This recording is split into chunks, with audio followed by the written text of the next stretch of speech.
Yun mga idol, kumusta tayo lahat dyan?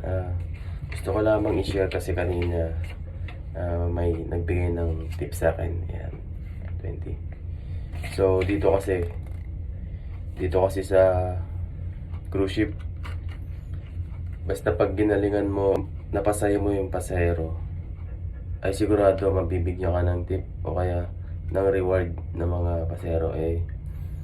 Yung mga nagko-cruise kasi mapera yung mga yan, kaya galingan mo lang. The end of the cruise, sigurado makakatanggap ka. Dito kasi sa restaurant, bali may ano kami dito, 24 cover kami. So 24 na tao yon, 24 to 26 na tao ang papakainin mo sa isang sitting. So ibig sabihin nun, may second sitting yun. So 24 plus, sabi natin 24 lang, 24 plus 24, so bali nasa 48 na tao yung papakainin mo sa isang gabi. Pag ginalingan mo at napasaya mo sila, nabigyan mo ng magandang serbisyo, posibleng magbigay ng tip yan. Kaya sakaling nakasampa kayo at sa restaurant kayo na-assign, dapat na tandaan natin ay lagi nating galingan sa serbisyo para matuwa yung mga pasahero, kasi nandito tayo para magtrabaho para sa kanila, para sa holiday nila. So ayun lamang gusto ko lamang i-share guys, kasi kung sakaling, di ba, 24 plus 24, o di bali 48 yun.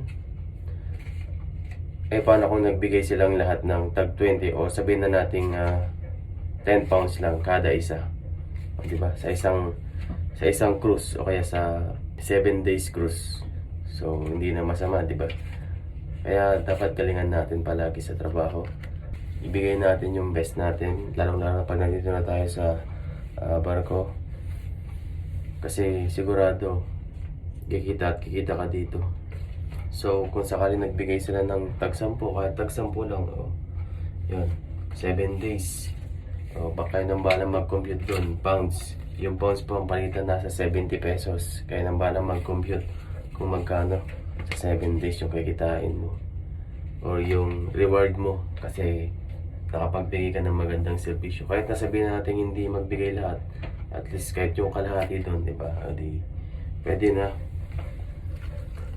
Minsan dito hindi mo naiintindihan yung yung sahod mas maganda yung end of the cruise, kasi at least yun, siyempre alam mong pinagpaguran mo, nakapagbigay ka ng magandang serbisyo, natuwa sila, at yun, may reward ka pa, di ba?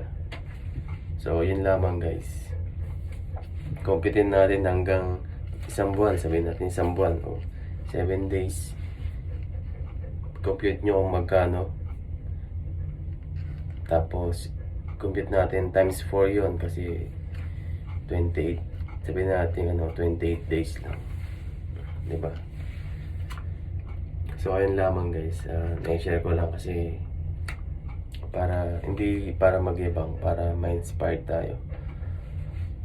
So yun lamang, maraming salamat, God bless po sa ating lahat.